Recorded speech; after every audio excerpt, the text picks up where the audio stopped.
And the other right, folks, in the red, excuse me, he is for the Shopify Rebellion. It's Byun.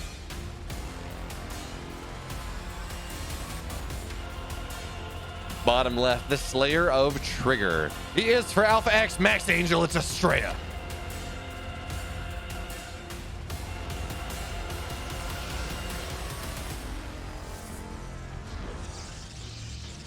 So we saw PvP earlier, and guess what? Well, this is not a PvP, it's a proxy fest anyways. So Protoss versus proxy, technically this is a PvP. In fact, Byun going for that very, very forward barracks in this game. Number one, it sets tempo, and on inside and out, you're not punished too hard for it. If your barracks doesn't get a lot done, you can still just float back fairly quickly. So what does this do for Byun? Of course, it does give him access. It means that he gets the Reaper in the main base before an Adept or a Stalker pops out. But nice scout here from Astrea. In fact, he's going to scout it early enough that he can get on top of this SCV. I don't think he stops it. But well, it depends on the RNG on the SCV. So for right now, Probe might... 3 more shots. No, there's the RNG. Oh, poor... And now it's just staying there. Poor Astrea. He's not going to get it. In fact, the Probe's going to get out anyways. Oh... I don't know what they're saying in I don't know what they're saying in Korean, but that's unfortunate. Probably Astrea, something to the effect of man bad luck. But certainly now. What actually is the surprise to me is we're not seeing a Zealot go out, because that is the traditional response, right? You pump the Zealot dies, not the probes, and you're fine. But it seems like Astrea is content enough with his probe pull ability and just buying time for the Stalker. And part of this is, of course, we're playing on an A. It is US West, but still we're playing on an A, and that is something that does favor Astrea over Byun. Just a little bit, and that may give him just enough of a gap where he will be able to make sure that he doesn't lose too much. One probe will fall, but I mean, that's kind of given. And now the Stalker's out. Second probe going to go down, and there we go. Byun's starting to find what he wants, but one more shot from the Stalker, and gladly you take those trades. You proxy the Reaper, you only get 2 probes, and you lose the Reaper? Byun's not happy about that. Astrea is, though. And Byun, Widowmine drops on the way. I would assume behind this one, certainly he's getting Widowmines right now. The one thing I'm looking for is whether he gets an armory, because this is, yes, it's not a one-base build, but it is a rather delayed second command center. So certainly he could have the money. He might have the money, in fact, to be able to drop that armory down. But again, we're going to have to see what exactly he wants to go for, because again, right now, well, and the world is Byun's oyster. Unfortunately, it is a diseased oyster, one that is maybe been left in the sun for a couple hours, and now you're not quite sure if you want to eat it, but it is still Byun's. So we're going to have to see how this works out for him. Is Astrea, for his part, Blink on the way. A couple additional gateways. He's just getting himself really set up for the mid game. You get 2 gate, you get a robo. Means you can get a warp prism if you want, but on 2 gate probably not going to happen. You just want the warp. You really want it for the observers, and you want it to be able to get into robo bay play, because that's what Astrea does. Astrea, if I was to talk about his style of TVP, I mean, it is as standard as it comes almost. 2 or 3 gate expand, quick robo bay, go blink Colossus. That is pretty much what you'll see from him, almost without fail, almost every single game. We're going to have to see if that's what he wants to go for, whether he changes things up a little bit. Byun does seem to have at least the stylistic idea, counter. At least the stylistic answer to what Astrea likes to go for is we do see the Raven on the way fairly quickly in this game. So just because Byun is building it does not mean he's going to use it for the full-on attack. He could just be using it for harass later on. We're going to have to see. But for now, Widowmine drop into the main base. Astrea warps something, and there we go. 1 Stalker, but seems like this is not going to get all that much done. Oh, it gets the Stalker though, because Blink is actually not complete, but second medevac or second Widowmine does go down, doesn't kill anything. So at the end of the day, 1 Stalker was what the Widowmine drop got, which is not terrible, honestly. Could certainly be worse.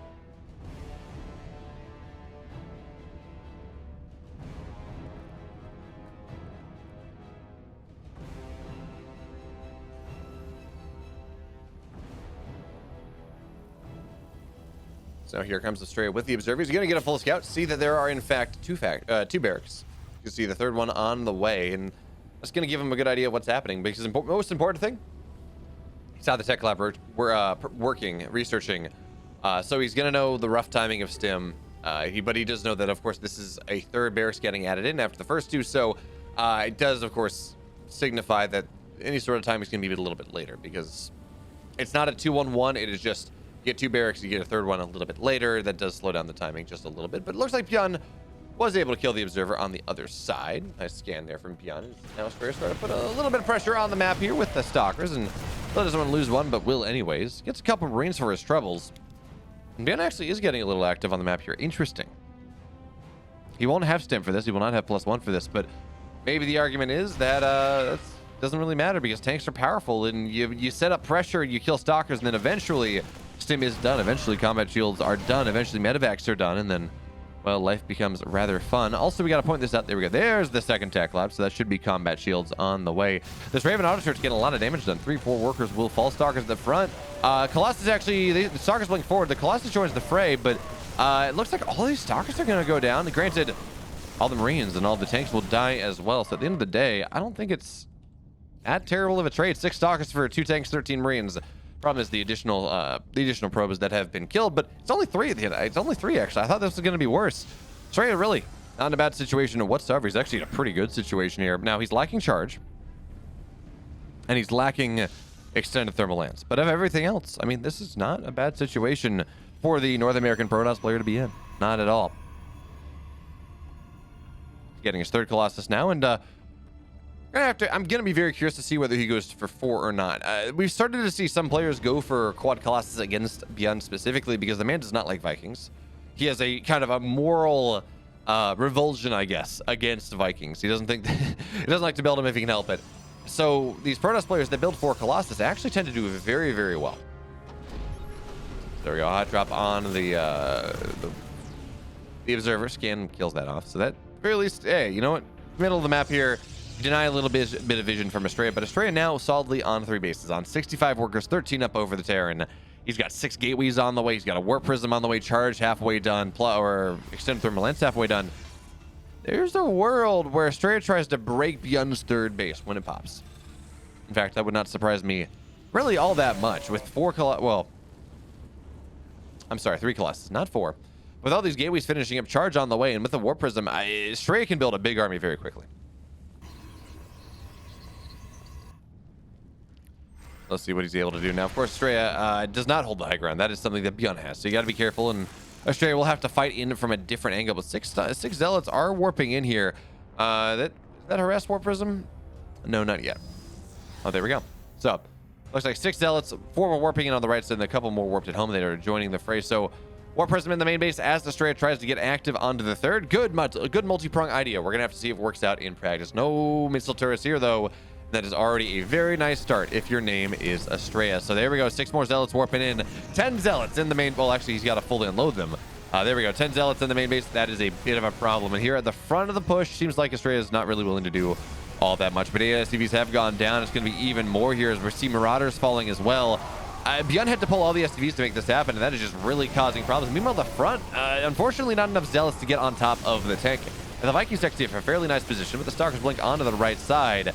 And it seems like this will not get any of the Colossus. In fact, not really even getting a lot of damage on the Colossus. Shields, and really that's about it. +1 is now just about done for Astrea as well. So he's really having his cake and eating it too. He got a lot of damage done on the pressure, and he's opened up a 20 worker lead. And he killed a decent amount of Byun's army as well. So it's not like Byun, lost a lot of economy, but gained a lot of army, and then he's going to be able to run across the map. And, well, Astrea, he's got disruptors now, or at least a disruptor. He's adding a 2nd robo. Everything's coming up peaches for the North American Protoss. And he's not behind, but he's certainly getting a Dark Shrine. No, excuse me, he has a Dark Shrine, but certainly getting Shadow Slide. Shadow Stride DT Blink.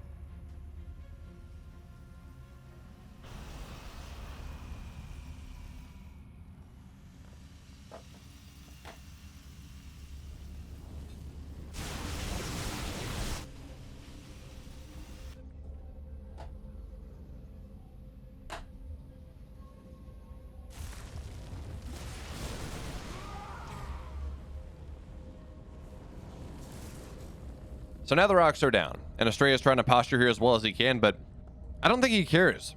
I don't think he really cares whether he's able to make something happen right there or not, because again, He got a lot of economic damage, but even more importantly than that, Byun's on 3 bases. Astrea's getting his 5th. His economy is going like absolute gangbusters, and if he's got to wait a little bit of time to get his upgrades finished, I think he's going to be okay with that. But if he senses an opportunity to take a fight, I mean, I don't blame him for taking a fight. Especially as he adds more and more disruptors to this army. He's got 3 of them now. But the Vikings are going to run forward. Disruptor shot zones a lot of the army, but oh, great disable there. But there's another shot going in. So Byun splits off on all of that, and we will lose 1 Colossus at the start. So that's a nice start. Great fight there from Byun, at least to make sure he doesn't lose too much. But the Zealot run-bys, or DT run-bys? Looks like they were DTs. Get 15 workers. So again, the economy of Byun in shambles once again. Now Astrea trying to move on the high ground. It looks like Woodamine, they absolutely extracted a toll. So Astrea, he's getting a lot of economic damage done, but he's got to be careful about what positions he does move into, because it can still be pretty expensive. But his upgrades are just now about to complete. 14 seconds remain on armor. A little bit the same, actually, for +2 attack as well. So Astrea will go from 1 upgrade down to 1 upgrade up. And Byun, with his economy the way it is Disruptor Shot gets a Widowmine, and that's one's a little bit better. Byun cannot afford his 2-2. In fact, I don't even know if he has an armory. No, he does. Yeah, he doesn't have an armory. That's a big problem here. So many. This is pure Astrea gameplay right here. So many Zealots. They're gonna find their way. They're gonna find this army on the north side. Meanwhile, Astrea, with the bulk of his tech of his army, they're just gonna start to put pressure on the 3rd base, but. This doesn't really seem to be working all that well. The Colossus have to cut backwards. Now all the Stalkers are dead. Now Astrea, you can try to take this fight. Zealots have been mostly dealt with, but again, the economy of Astrea is massive. He doesn't care about throwing Zealots away as long as they get some semblance of a trade. So, Warp Prism speed, just about done. Observer speed now on the way. Astrea on 5 bases to 3 bases of Byun. That wasn't a lot of economic damage, to be totally honest. He traded like 40 Zealots. Like 30 Zealots or something for army, minimal economic gain.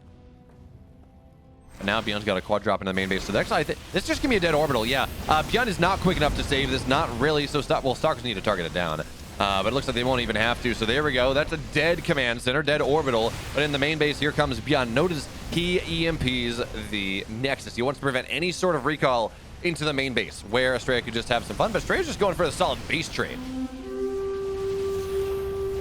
And that's a lot of fun here. We're going to see the natural go down here as well. And yeah, there we go. That's giving me second dead command center. Do we have the Dark Shrine still? Where is the Dark Shrine? We're going to take a look at this fight in a second. But yes, okay, still in the main base here. It's important. There's only 1 scan available right now. And folks, there is no Raven. And there we go. Astrea, he punches it right on through. That is a game 1 victory for the North American Protoss.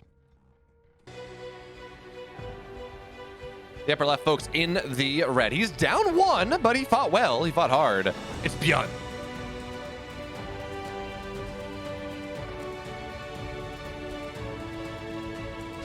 In the bottom right, in the blue. He's up 1 here. The base trade, fantastic. And really, his mid-game defense, incredible as well. He's Astrea.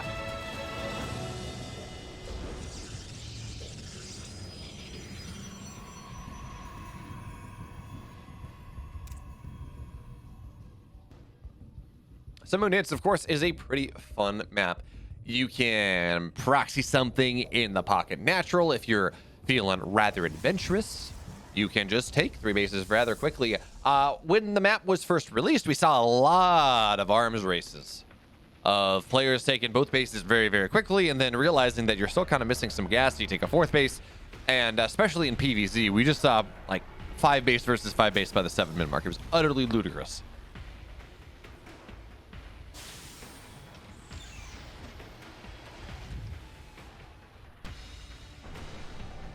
But it seems like Byun is not interested in proxying anything in this game, at least not from the first production structure. He could, of course, proxy a starport, but seeing as we don't have an SCV on the map, looks like that is not going to happen. But he did open Marine first, and this actually means a couple things. It means that you save gas early, which means the reactors first, which means you faster production. Byun, of course, has a build. Oh, he's building Tech Lab first. Okay, here we go. This is a build that we've seen the Gumiho reintroduced to the meta back when he came back from the military, where it's an expand build. You know, you go Marine expand, but then you get this concussive shell, then you get this Marauder play, and you get 2 Marauders. And then your job, your goal, is to make sure is that when the Protoss runs across the map with a couple stalkers or a couple of depths or something, they look to poke. Well, the Marauder just tags them, and then they die, and you find a significant tempo advantage. And then, failing that, you run across the map and try to find some value.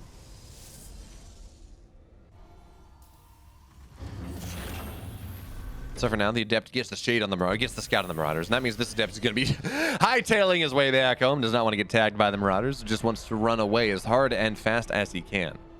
And Astrea, probably just about done. Robo on the way. I talked about this last game. This is Astrea's bread and butter. He loves nothing more than going Blink Colossus, getting 2 or 3 gate Blink opener, moving to third base, moving into Colossus, and just really having a good time with it. So for right now, of course, Byun is adding in that second barracks, and as of course he already has the tech lab done, this could be like a 6-minute stim build, where you move out on the map with just a little bit less stuff, but hits a minute faster, and a lot of the like the 3 racks or the 3 gate Blink timings, things like that, 3 gate of Robo. It's all designed around holding off the 7th, the more traditional timing. But for now, at the very least, Byun is getting some Widow Mines with this as well, which maybe removes a little bit of credence to the idea of a 6-minute stim. And we're going to have to see how much damage he's able to get done. There we go. Interesting. He started stim, he stopped it. Certainly, if he started stim right now, it would be done. Okay, there we go. So 5:30, 6 minutes on the clock when stim will be done. We're going to have to see how much damage Byun gets done with this one. There are versions of this build that Byun goes for where you don't even push out with the 5:36 minute stim. You push out at the standard 7:30 time anyways. It just keeps you a little bit safer, and might as well, right, if you get a tech lab that early. But Astrea, he's taking the pocket third. Yes, 1 less gas. Yes, 2 less mineral patches, but if really the only gas that you're spending is going into Colossus for the most part, and their upgrades, you still got plenty of minerals to go and build a bunch of zealots. And that is, if there is one unit, I think that is more synonymous with Astrea than any other in every matchup, actually. He's playing a lot of charge lot style in PBZ as well. It would have to be the zealot. Astrea's late game zealot wars against Neve are the stuff of legends. He loves, actually, he's got a build where he goes 4 gates almost gasless, like off of 1 gas. And he zealot all ends the Terran. Sometimes it works, sometimes it doesn't. But again, the man loves his zealots. In fact, one might say he's a zealot of the Church of the Zealot. I don't know.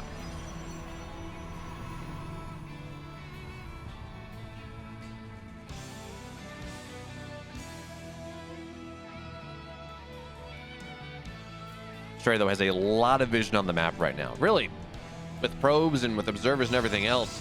Yeah, he doesn't see the drop on the bottom left side, but I think he may have seen it leave, and even still, he sees everything else.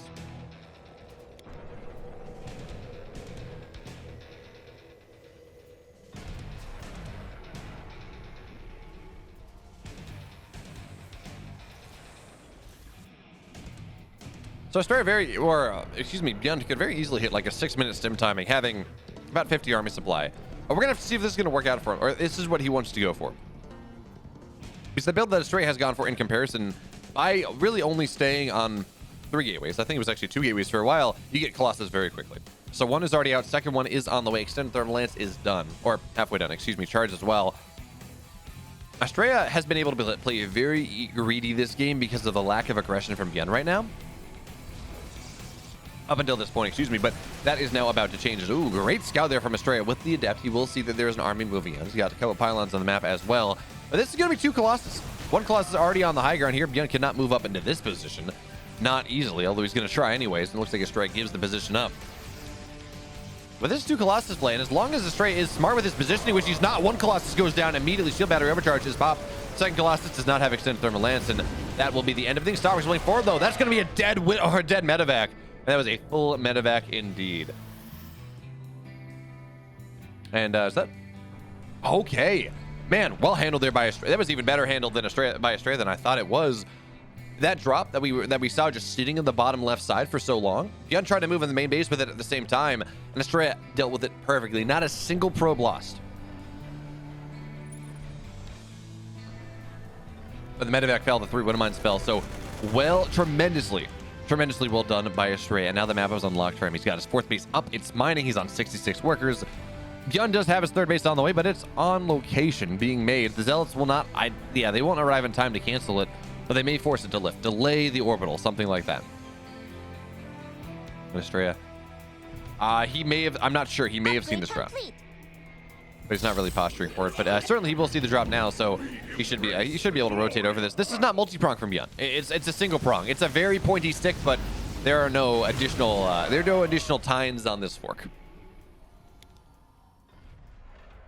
And now Astrea trying to find things a little bit more. Meanwhile, of course, the Zealots, they find their way into the natural, where they're going to get a couple SCVs. I mean, it's 5 SCVs, nothing really super impactful. But wait, did he get the drop? I think he did. Yeah. Oh, wow. He got the drop. Byun was not paying attention, did not find safe space here. And now Astrea's up double the army supply. This may be an unceremonious bopping of Byun in these games. And again, Byun is a player that does not get bopped all that often. SCVs have to get pulled here. Zealots, that's stuck at the back a little bit. That's awkward. But Byun is just dead, unceremoniously bopped by Astrea in 2 straight games. And really, Astrea looking so much better than Byun today. Not often we see that one, but that means Astrea is in the finals.